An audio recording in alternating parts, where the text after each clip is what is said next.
keeping the continuity of what we've learned. You know, it's like us as people from the diaspora.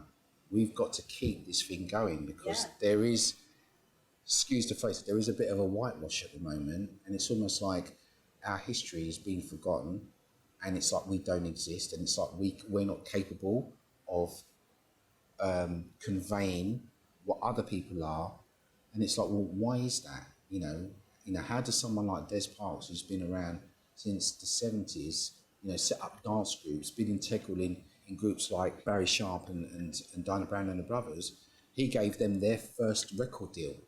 But yet when people talk, they don't talk about him.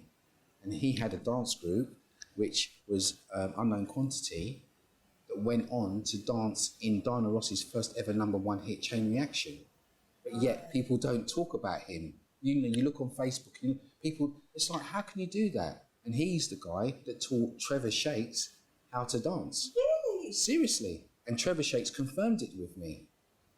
Like, and people talk about things from a certain perspective. Yeah. Now I do, but what I do is there was stuff before me. So when I want to tell that story, I go to the people that was there. So that's why I went to Des Parks when I did the interview with him, and he just opened up a whole can of worms about what was going on in the industry, and he takes a seat back.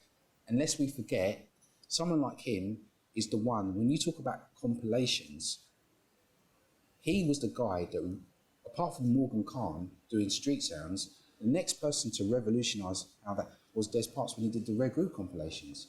A lot of the samples that came out from hip-hop artists like Tribe Called Quest, you know, We're Getting Down by Wilden Irvin, right?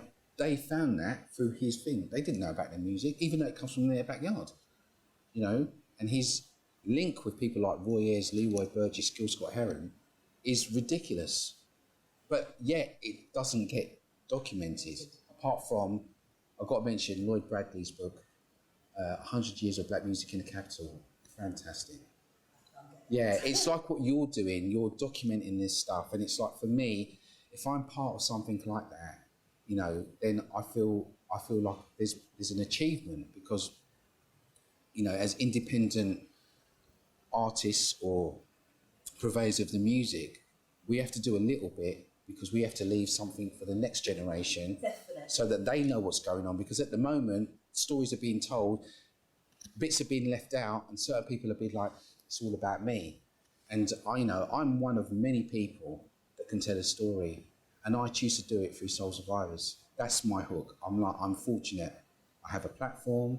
I can talk to him in this issue here. Don't mind.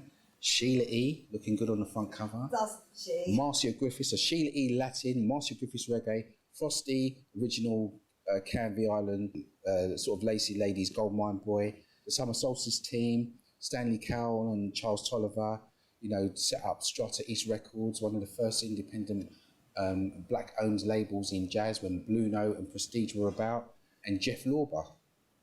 You know, and it's like I'm proud when I put a magazine together and I've got this variety of artists with all the adverts that we've got.